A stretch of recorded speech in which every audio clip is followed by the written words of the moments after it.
All right, hi everybody. Welcome back to section 3 of chapter 13. This is another section that is going to be pretty much all review for you. Maybe even review from 2 classes ago, so pre-algebra instead of algebra 1. But we're going to take slope today, and we're going to talk about the ways that we can apply slope to some of the geometrical constructs that we've already talked about. And then we're sort of building up to a couple of sections coming up where we're going to apply the principles of slope and distance and midpoint to our geometric shapes. So we're just going to get into slope today and talk about some of the things that you may have forgotten. Much of this, like I said, will be review. So first of all, slope, we're going to put the formula here. So in order to find the slope, you're finding the slope between 2 points, point x1, y1 again, and point x2, y2. And most of you probably remember that the slope formula is the same as rise over run. And when we put that into variables, it's going to be y2 minus y1 over x2 minus x1. So pretty simple there. We're just going to do a lot of plug and chug problems today involving slope. Some other things that you've learned already in Algebra 1 at least are parallel lines. Parallel lines are multiple. I'm not going to say 2 lines because we can have parallel lines that are more than 2. They're multiple lines with the same slope. So multiple lines with the same slope. And we'll talk about parallel lines quite a bit, but I think we're going to do more talking about perpendicular lines because this is one way that we can prove that there's a right angle in between 2 lines, which is something that'll be nice to have for us, a kind of a tool that we can use to prove that some of our shapes, like a right triangle or a square or a rectangle, are actually specifically right angles. And perpendicular lines are those lines with opposite reciprocal slopes. Lines with opposite reciprocal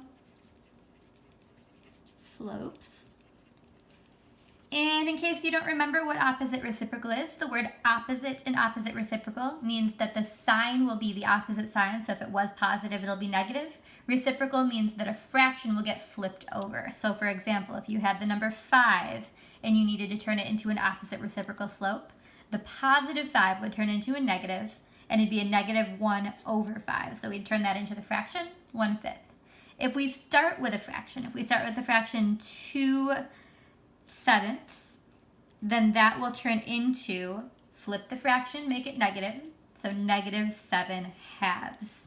All right, and again, you can go from negative to positive as well, and that would still be reciprocal. Altitude is a word we've seen before. We saw it all the way back in section 9.3 in the first chapter, in the first trimester of this class. We had a lot of discussions about altitudes, a lot of times that we came back to those altitude and hypotenuse theorems about triangles. So an altitude is a line from a vertex of a triangle which is perpendicular to the opposite side. So a line from a vertex of a triangle which is perpendicular to the opposite side. And if you're having trouble picturing that at the moment, here is a triangle, and maybe we'll make the altitude from this vertex to this side. So in order to do that, we're starting at this vertex, and we're just making it so we know that there's a right angle right there.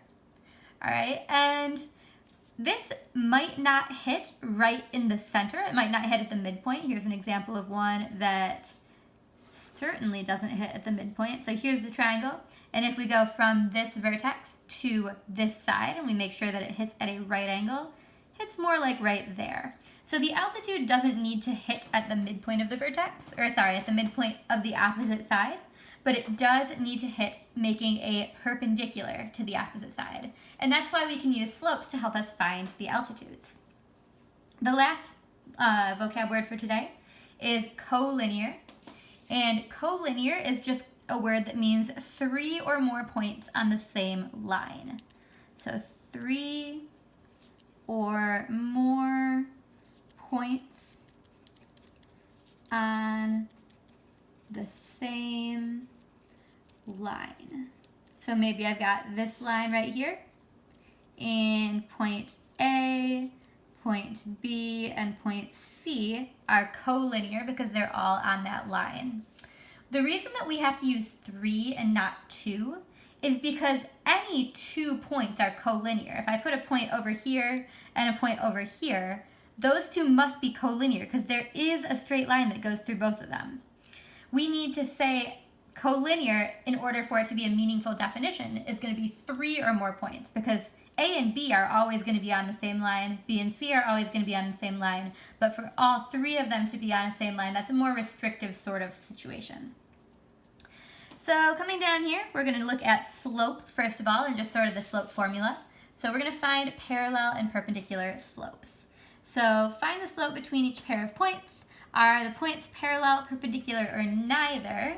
It's probably better to say are the lines perpendicular, parallel, or neither, because we're looking at the lines that are created between the 2 points in each example here.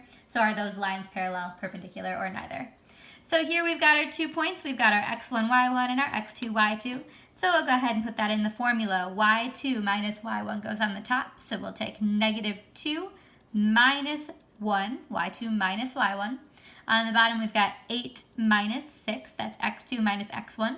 And we get negative 3 over 8 minus 6 is 2. So we get negative 3/2. We could turn that into a decimal, but since we're looking for reciprocals when we look for perpendicular slopes, it's a better idea to leave it like this and then go from there. So negative 3/2 is one of our slopes. We'll find the slope in between these 2 points. So y2 minus y1, 9 minus 5, over x2 minus x1, negative 3 minus negative 9. Make sure you're counting your negatives. So here we get 4 over negative 3 minus negative 9 would be 6. And we know that 4/6 reduces to 2/3. So those are our slopes.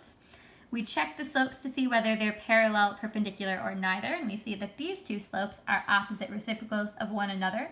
We flip over 3/2 to make 2/3, and we make it the opposite sign. Since they're opposite reciprocals, then the lines created by these points are perpendicular.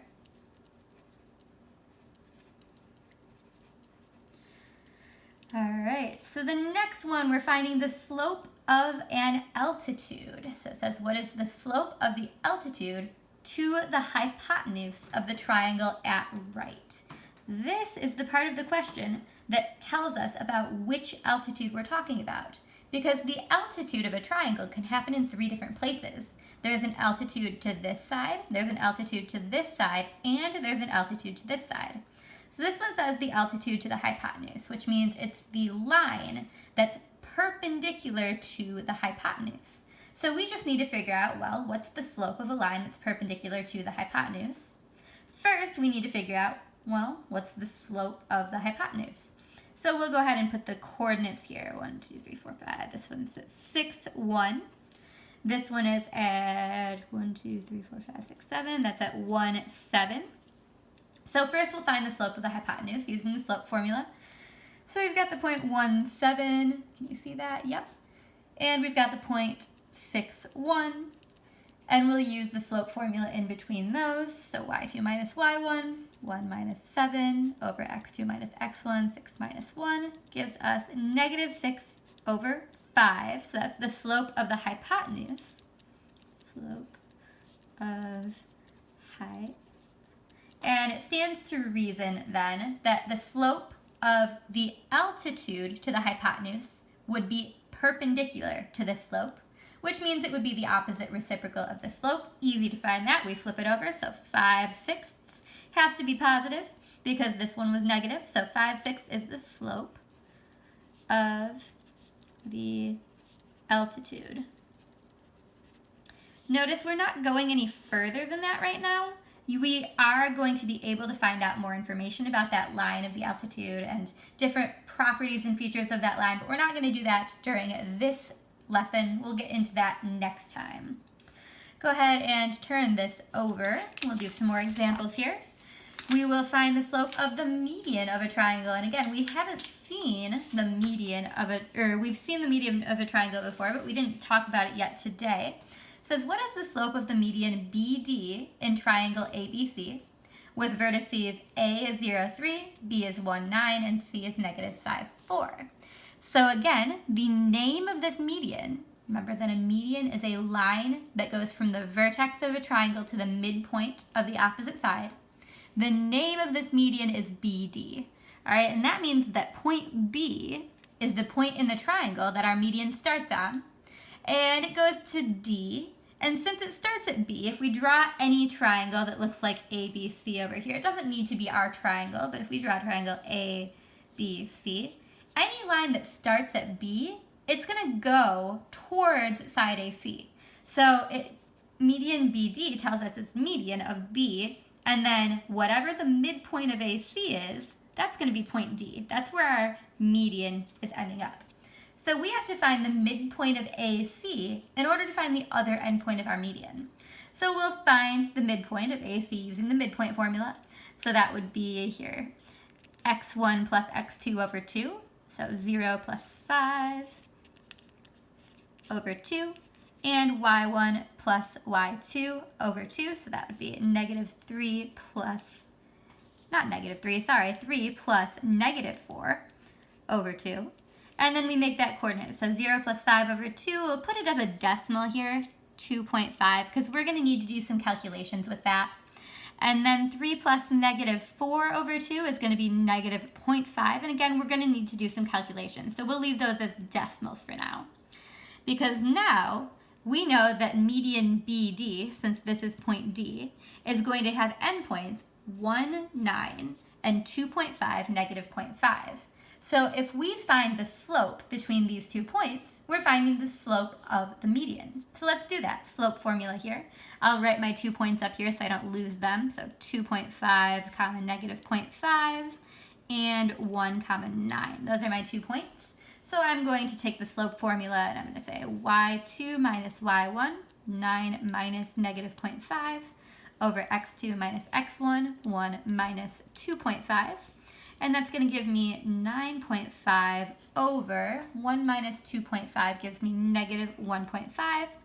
And if I do that division, because I want to get a number for my slope, I get negative 6.3 repeating. And if I wanted to, I could put that in the calculator and see what it is as a fraction, which would be negative 19 thirds. Either of those could be considered the correct answer. So that's the slope of this line. If I was to graph this line, I would need to go down 19 over 3. Remember that this triangle doesn't represent this set of points. So this is not a picture of this triangle, it's just a sketch. So that's why this slope doesn't look like 19 thirds or negative 19 thirds.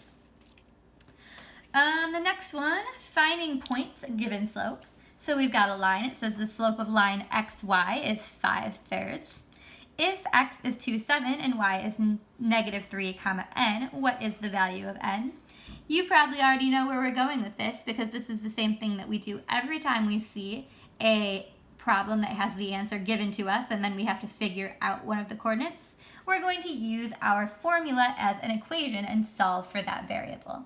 So we're going to use the slope formula. We'll write it out here. y2 minus y1 over x2 minus x1.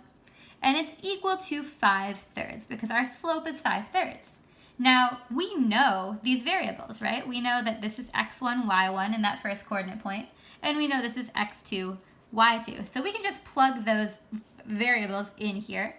We can say, all right, y2 minus y1. So that's going to be n minus 7 over negative 3 minus 2 equals 5 thirds. And then I can go ahead and make this a little bit simpler and turn negative 3 minus 2 into negative 5. So n minus 7 over negative 5 equals 5 thirds. You can solve this equation a few different ways. You know me, I love cross multiplying. I'm going to cross multiply these so that I can get it into a one-line sort of equation. So negative 5 times 5 is negative 25 equals, and then I've got 3 times n minus 7. Remember to distribute this 3 to both terms. So I've got 3n minus 21. And then I'm just solving that equation. So add 21 to both sides. I get negative 4 equals 3n. Divide both sides by 3. And I get negative, I'm going to write it over here, negative 4/3 equals n. So it just asked what is the value of n. We've found the value of n. It's okay that it's not a whole number. You can have coordinate points that are at fractions also. So don't worry if your answers for these are not whole numbers. That's totally fine. So this coordinate point here would be negative 3 comma negative 4/3 in order for that line to have a slope of 5/3. The last example here is about collinearity. And in order to have 2 or 3 or more points rather that are collinear, the way we test that is that collinear points have to have the same slope between all of them. Because if we picked 3 points that are on the same line, then if I say, well, here's point A, point B, and point C. So I say, all right, the slope between these 2 points, it's going to be the same as the slope between A and C and the slope between B and C. If you contrast that with 3 random points that aren't collinear, there's A, there's B, and here's C, those points are going to make some sort of triangle, and the slope between AB won't be the same as the slope between AC and the slope between BC. So we're looking for 3 points that have the same slope between each pair of points. So we're going to write down our pairs of points. So maybe we'll call this point A, point B, and point C for the sake of labeling. So we're going to say, all right, what is the slope of side AB, or the slope between points A and B? What is the slope of BC, or the slope between points B and C? And then the slope of AC. So we're going to find all those slopes and see if they're the same. So slope AB is going to be y2 minus y1, so 6 minus 10 over 0 minus 8, which is going to give us negative 4 over negative 8, which reduces to 1/2. So slope AB is 1/2. Slope BC, 4 minus 6, y2 minus y1, over negative 4 minus 0, x2 minus x1. It's going to give us negative 2 over negative 4. And again, negative 2 over negative 4 reduces to positive 1/2. So that one has the same slope. And then we check slope AC. So we're going to use A and C here. So we're going to say, all right, y2 minus y1, so 4 minus 10. x2 minus x1, so that's going to be negative 4 minus 8. 4 minus 10 is negative 6. Negative 4 minus 8 is negative 12. And negative 6 over negative 12 also reduces to 1/2. So once we show that the points, not the points, once we show that the slope between each pair of points is the same, we know they must follow this pattern, right? The slope between each of these points is the same, which means, yes, these points are collinear, right? If even one of those points didn't have the same slope as the other 2, then those 3 points would not be collinear. All right, that's all I have for you today. Go ahead and work on the 13.3 worksheet, and an answer key will be posted for that tomorrow. Thank you.